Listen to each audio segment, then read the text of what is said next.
President Trump deserves nothing but condemnation for the unfair targeting of Canada. While he's lifting tariffs and backing down on tariffs all around the world, he continues to tariff our auto sector. There's nobody who's going to be able to control President Trump, as Mr. Carney is learning, despite his no, I don't consider the Americans to be a reliable trade partner right now. Their president has chosen to betray America's best friend and closest ally. I'm saddened to say that because I love the American people, but there's no denying that there is a president right now who consistently betrays the Canadian people and shows that he has been unreliable to deal with. A few moments later. So I would like to congratulate Prime Minister Carney on leading this minority government. We'll have plenty of opportunity to debate and disagree, but tonight we come together as Canadians. We will do our job. Yes, we will do our job to hold the government to account. But first, we congratulate people from all political backgrounds on participating in the democratic process.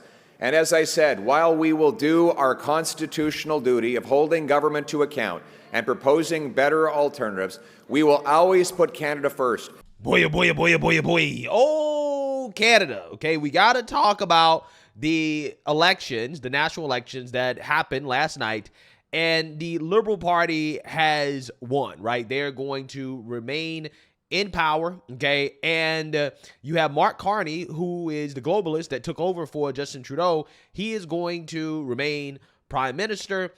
Pierre Poilievre, the leader of the Conservative Party, a party at one point that was absolutely dominating in the polls, okay? This guy was basically going to walk into office at one point, but he lost his seat personally, right? He personally lost his own seat. That's how bad he was humiliated last night. Take a look. And what CBC News has just projected just a very short time ago, Conservative leader Pierre Poilievre has been defeated in the riding he held for 20 years. This is the riding of Carleton. Liberal Bruce Fanjoy has won, and CBC News, there you see, has just projected a Liberal victory in Carleton. So let's look at the meaning of all of that, both for the party and for Pierre Poilievre's own political future. Yeah, this is such a dramatic narrative. This is someone who had a commanding control over his party, a commanding lead in the public opinion polls, and now doesn't even have a seat in the House of Commons. It wouldn't have been unexpected, perhaps, for him to even consider resigning after this turn of events. And yet, in his speech last night, Pierre Poilievre was actually, to a certain extent, declaring victory. Take a listen. Conservatives have achieved major breakthroughs tonight. We brought in record support from blue-collar and unionized workers, youth, new Canadians. We gave voices to countless people across this country who've been left out and left behind for far too long. We won the big debates of our time on the carbon tax, on inflation, on housing, on the drug crisis, on crime. Conservatives have been leading the debate, and we will continue to put forward the best arguments to improve the lives of our people right across this country. But we will not stop there.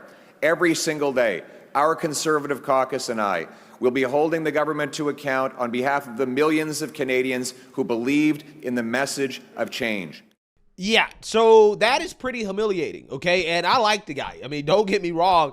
I was hoping that he would win, but I think that he kind of dug his own grave when he decided to make the election about Trump and not about the Liberal Party, right? Not about the disaster that Canada has went through under the last 4 years of Justin Trudeau. When you talk about mass illegal immigration into the country, rising prices, inflation, the lockdowns that happened in Canada. You guys remember the freedom protests. Yeah, all of these things happened under the Liberal government. And instead of continuing to make the election about that, which is why he gained the lead in the first place, as soon as Trump gets into office and there is a bit of an issue when it comes to trade between the United States and Canada, this guy basically went full-blown anti-Trump. Always be a sovereign, independent nation.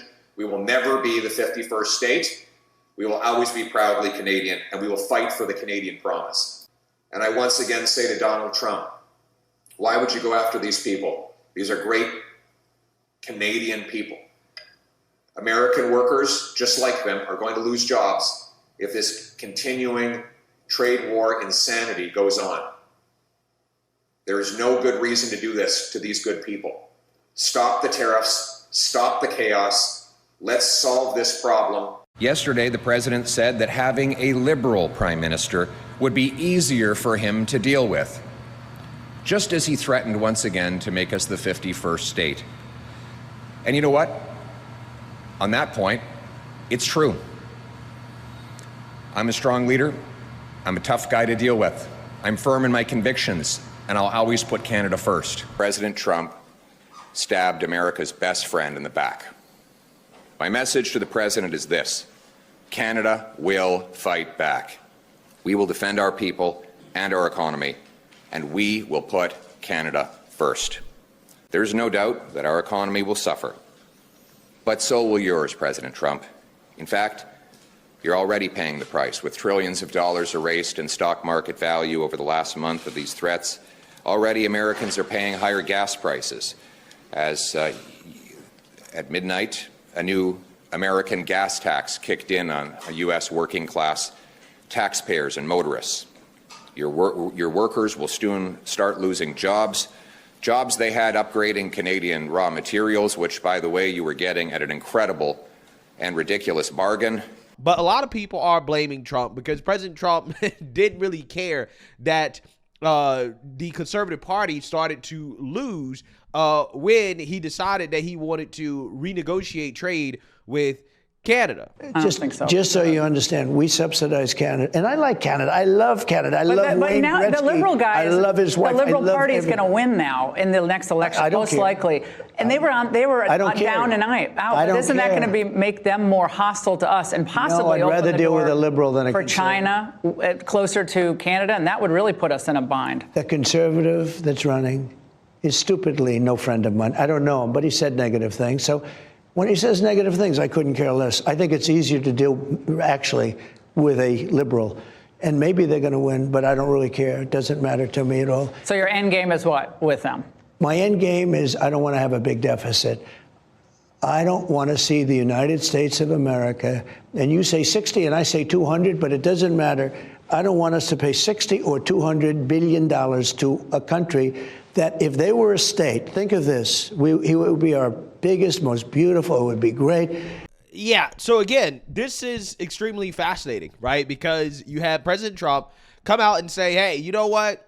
I don't care who wins. I would rather work with the Liberal anyways, right? They're easier to deal with, which I think he kind of has a point because let's be honest, conservative in Canada and also the UK as well too, Europe in general, it's just Democrat Party here in the United States of America, right? It's like liberal light, except it really is just liberal, right? And the liberals in these countries are like progressives, right? They're like socialists. So I kind of understand where the president's coming from in the sense that it probably didn't make a difference to him in regards to who he was dealing with.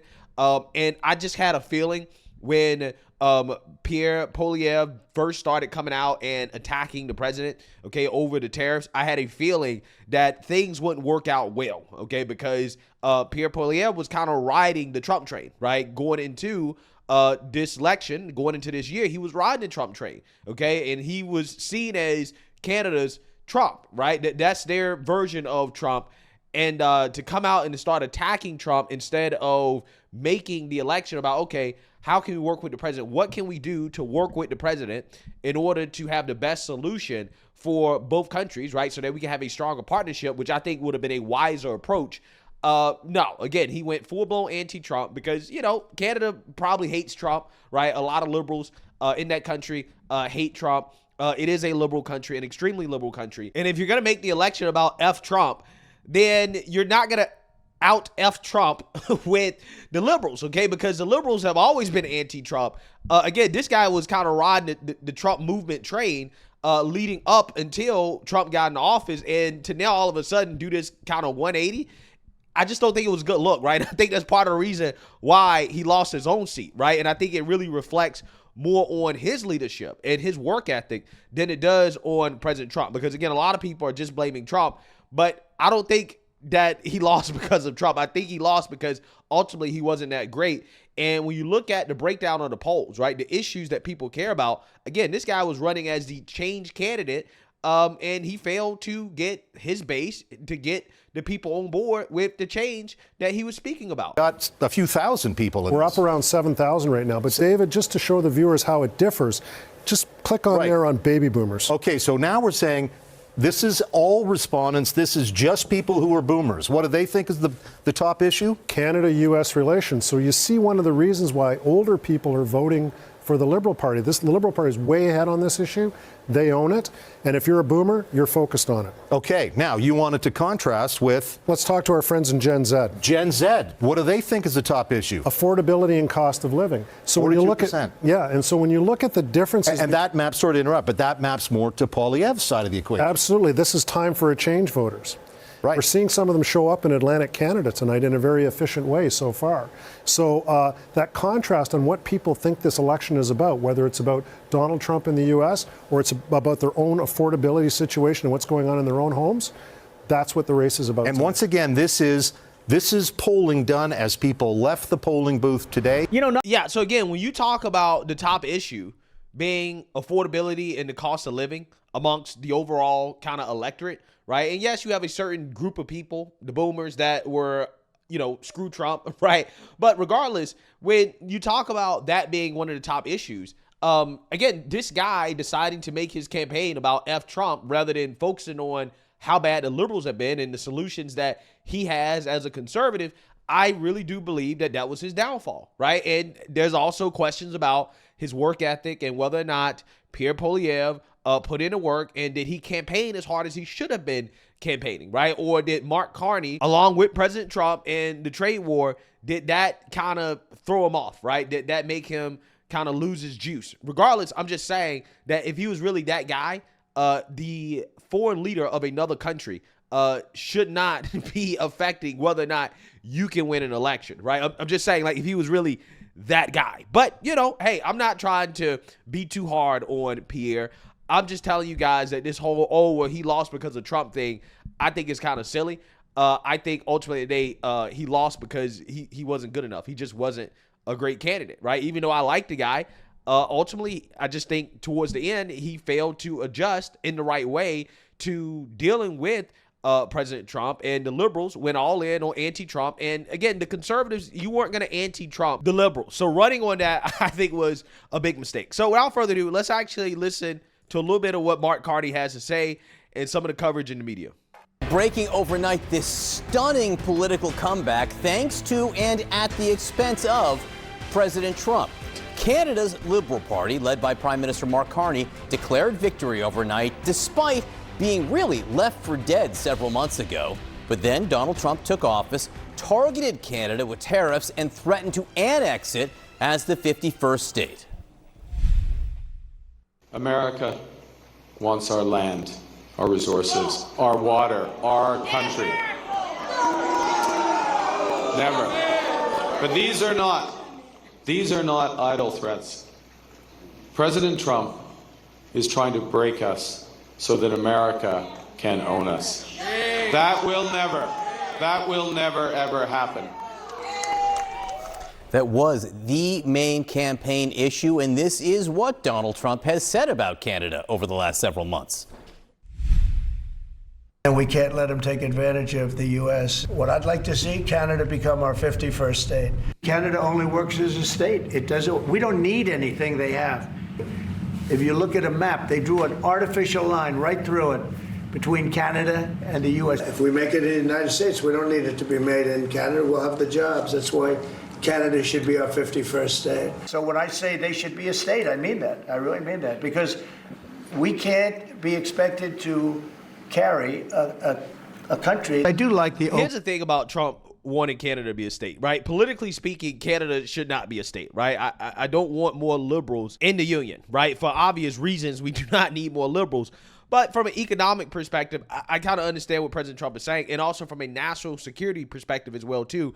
Especially, again, when you look at some of these trade routes that are opening up in the north part of Canada around Greenland, it is in our best interest to control those shipping lanes, those trade routes for military purposes, yeah, it is in our best interest to have some control over that, right? It's also in our best interest to have access to Canada's abundant materials and resources. We can definitely use them more efficiently than Canada, right? It is in our best interest, I think, from an economic perspective to bring Canada in, but from a political perspective, it would never work, right? It would be an absolute disaster. So I do understand what the president is saying, okay, from a national security standpoint and from an economic standpoint. But from a political standpoint, I think it's terrible, right? I think it would be absolutely terrible to have Canada as a part of the United States of America. Canada, right? It's a beautiful thing. I think we're going to have to keep it for the 51st state. I call him Governor Trudeau. Right. How decisive was President Trump in the Canadian election? Our friend Jonathan Martin at Politico heard from Republican Congressman Don Bacon overnight. Yes, Republican Congressman. Bacon told him, quote, "The Liberals in Canada were losing big until our president kept mocking Canadians, our neighbors and close friends. He made Canadian Liberals great again." Yeah, so again, here's the thing about that, right? Imagine voting for somebody based off hatred for a foreign leader, right? If you're voting for somebody based off hatred of a foreign leader rather than the performance of the individual or the party that they are part of, then that says more about the voter than it says about the foreign leader, right? It says that the voters clearly have a strong case of Trump derangement, right? I don't think I would ever vote for a United States president based off any other country's foreign leader, right? I'm voting for the president based off their performance and what they have done, right? What they can do for the country, okay? Not what some other country is saying or what some other country is doing. And Canada deciding to vote based off President Trump and the stuff that he's saying, to me, is just, it's insane, right? I mean, again, it speaks more about the voters than it does about President Trump, especially considering how much of a disaster that Canada has been, right? The reason why the conservative candidate was leading in the first place because Canada has been a disaster, okay? Being run by the Liberals, it has become a complete and total disaster. And for them to just change because Trump is in office and Trump says things that they don't like. I mean, truths, to be honest with you, a lot of the stuff is just truths, okay? I mean, for as much as we subsidize Canada, they should be a state. Now, again, politically speaking, I've already talked about it. It doesn't work for me. But ultimately, if you're that offended to the point where you're going to vote for the party that has destroyed your country because you hate the president of the United States, then, hey, you kind of deserve what you get, right? I'm just saying.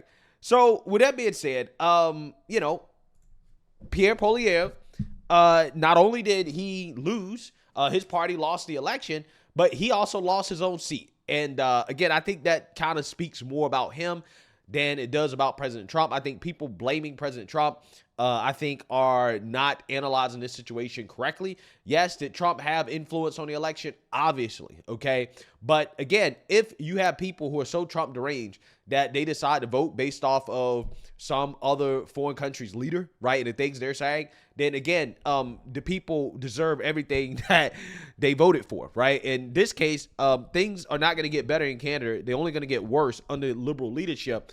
But again, at least they voted for the guy that they thought, right, would stand up to Trump, right? This is what they voted for, and let's see how that works out. I don't think that's going to work out well for Canada, but who knows? Let me know what you guys think. Make sure you like, comment, and subscribe. Most importantly, share a Black conservative perspective. Peace.